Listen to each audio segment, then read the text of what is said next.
आप देख रहे हैं आज तक। मैं हूं आपके साथ नवजोत रंधावा। बंगाल में आज 5वें दौर का मतदान हो रहा है। 6 जिले हैं, 45 सीटें हैं और वोटिंग शुरू हो चुकी है। सुबह 7 बजे का वक्त जब वोटिंग की शुरुआत होनी थी। कूच बिहार की घटना के बाद इस बार सुरक्षा के चाक चौबंद इंतजाम किए गए हैं। तो एक और वोटिंग है। दूसरी ओर छठे दौर के लिए चुनाव प्रचार भी आज जोर शोर से होगा, क्योंकि प्रधानमंत्री 2 रैलियां कर रहे हैं। ममता बनर्जी 3 सभाएं कर रही हैं। तो इस बीच 5वां चरण, 6 जिले, 45 सीटें। तो कुल मिलाकर अगर देखा जाए, बंगाल का चुनाव 135 का फैसला ईवीएम में कैद हो चुका है। और अभी भी आज 5वां और उसके बाद 6ठा, 7वां और 8वां, यानी आज को अगर मिला लिया जाए तो 4 चरण अभी और बाकी हैं। 294 सीटें, 2 मई को नतीजे आएंगे। पिछली बार अगर इन्हीं सीटों की बात करें, आज 5वें चरण का मतदान हो रहा है, तो पिछली बार यानी 2019 की इन्हीं सीटों पर बात करें तो 45% वोट प्रतिशत बीजेपी का रहा था। टीएमसी को 41.5% पर भी संतोष करना पड़ा था। लेकिन सबसे बड़ी बात यह है, बड़ा चैलेंज टीएमसी के लिए इस बार रहेगा। तो 5वें चरण का मतदान, 6 जिले, 45 सीटें, शुरू हो चुका है मतदान। अलग अलग जगहों की तस्वीरें। और ऐसे में जब कोरोना काल में ये मतदान हो रहा और इसी को लेकर टीएमसी ने चुनाव आयोग को यह भी कहा था, जिसको लेकर कल चुनाव आयोग की बैठक भी हुई थी, कि तमाम बचे चरणों को एक ही साथ करवा लिया जाए। लेकिन इस पर मंथन हुआ, बैठक हुई, जिसके बाद यह डिसाइड हुआ कि सभी चुनाव अपने तय समय के मुताबिक ही होंगे। इस बीच बता दें कि अभी आज 5वें चरण का चुनाव है। इसके बाद 6ठा, 7वां, 8वां, फिर 2 मई को नतीजे आने हैं। मेरे साथ 2 सहयोगी इस वक्त जुड़ चुके हैं। अनुपम मेरे साथ इस वक्त मौजूद हैं और मौसमी सिंह। मौसमी सिंह, सबसे पहले आपके पास आते हुए, देखिए कोरोना काल है, तमाम बैठकें हुई, आरोप प्रत्यारोप लगे, लेकिन इस बीच आज 5वां चरण, जहां आप खड़ी हैं, कितनी लंबी कतारें और क्या तमाम प्रोटोकॉल को फॉलो किया जा रहा है?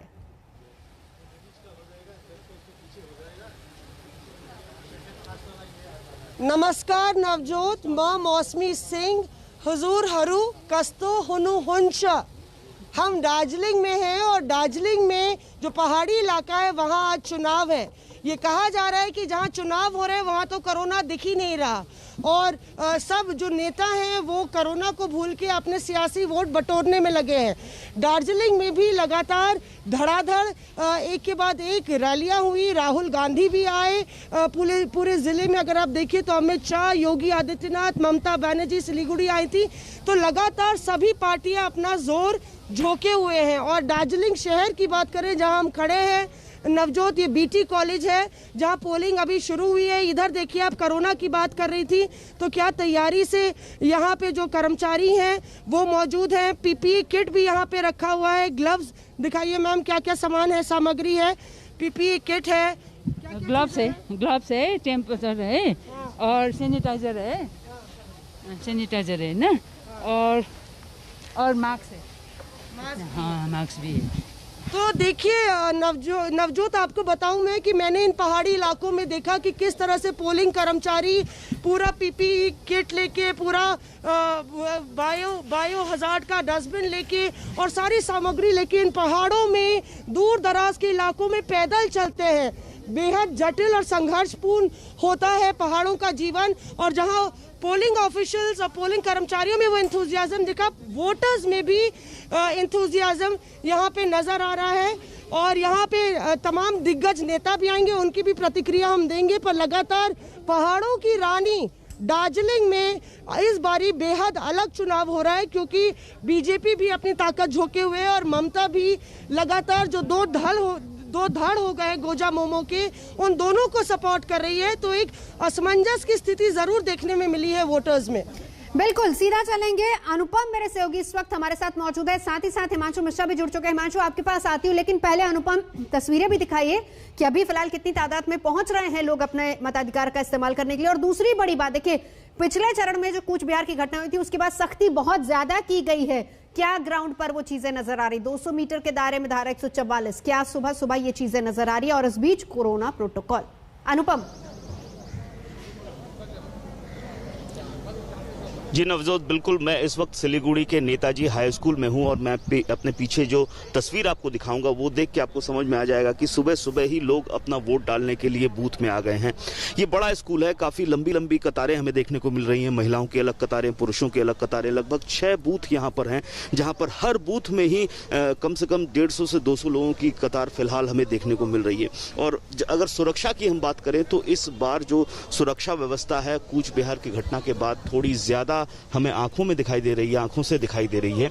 अगर मैं आपको दिखाऊं सेंट्रल फोर्सेस को, तो हर जगह सेंट्रल फोर्सेस के जवान तैनात है। यहाँ तक कि स्कूल के ऊपर छत पर भी इस बार सेंट्रल फोर्सेस के जवानों को तैनात किया गया है।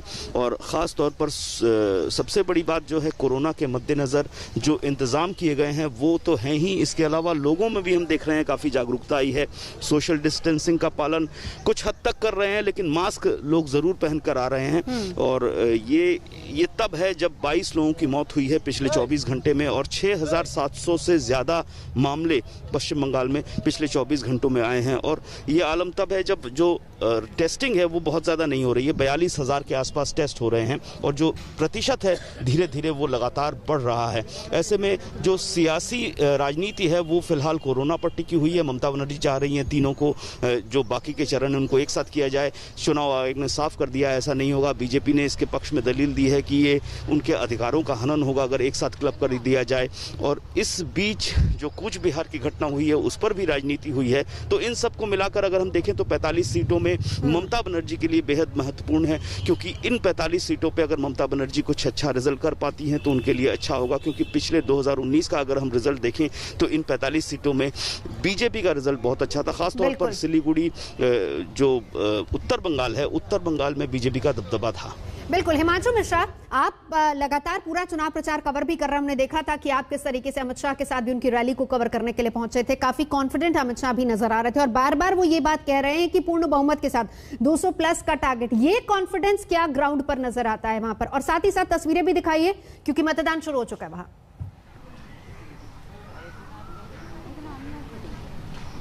देखिए नवजोत, मैं आपको बता दूं कि बीजेपी के जो नेता है, देश के गृह मंत्री अमित शाह, मैं लगातार उनके साथ चुनाव प्रचार में रहा हूं और उनका ये कॉन्फिडेंस है कि 200 से ज़्यादा सीटें जो हैं बीजेपी जीतने जा रही है।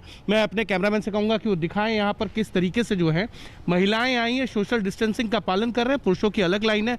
जो भी लोग आए हैं वो मास्क लगा के आए हैं, सोशल डिस्टेंसिंग का पालन हो रहा है। अंदर जब भी जा रहे हैं आप देखिए वहाँ पर भी जो है टेम्परेचर लिया जा रहा है और उसके बाद हाथों को लिए जो है सैनिटाइज़र दिया जा रहा है कि सैनिटाइज करके ही अंदर जाएं। ये एक अच्छी कह सकते हैं कि तरीके से चुनाव से पहले इस तरीके की तैयारी की गई है। पैरामिलिट्री फोर्सेस को लगाया गया है, किसी भी तरीके की कोई घटना ना हो। जिस तरीके से कूच बिहार में जैसे हुआ था, जो अनुपम भी बता रहे थे और मौसमी भी बता रही थी। लेकिन बड़ी बात यह है कि बीजेपी का ये कॉन्फिडेंस इसलिए है कि बीजेपी को लगता है कि 2019 के अंदर जिस तरीके से बीजेपी ने 18 सीटें जीती थी और एक तरीके से कह सकते हैं कि एक ज़मीन अपनी बना ली थी। लेकिन एक बड़ी बात यह है कि बीजेपी ने जो भी ज़मीन बनाई है उसमें बीजेपी का जो मूल कार्यकर्ता है, संघ या बीजेपी बैकग्राउंड का, वो बहुत कम है। अलग अलग पार्टियों से जो है बंगाल के अंदर बीजेपी ने में नेता आए हैं, चाहे वो टीएमसी हो, कांग्रेस हो या लेफ्ट पार्टी से। और यही कारण है कि ममता बनर्जी को लगता है कि उनके कई इस तरीके के जनाधार वाले नेता जो हैं वो बीजेपी के साथ चले गए, चाहे शुवेंदु अधिकारी हो या राजीव बनर्जी हो, जितेंद्र तिवारी हो।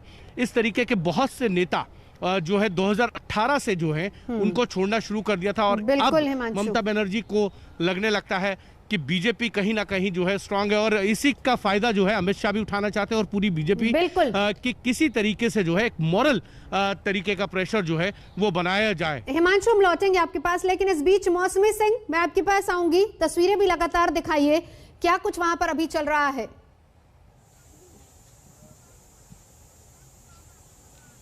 जी आपको बता दें, देखिए हमने बताया था काफ़ी बड़े बड़े नेता यहाँ पे वोट डालने आएंगे।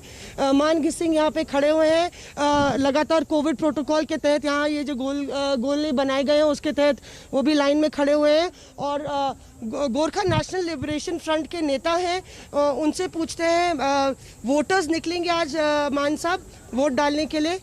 आपको लगता है कि वोटिंग बम्पर होगी? मौसम खराब है। बिल्कुल, ये मौसम ऐसे ही होता है, कभी धूप होता है, कभी ऐसे ही क्लाउडी होता है। फिर भी हमको विश्वास है आएंगे, वोटर्स आएंगे, धीरे धीरे कर सब आएंगे।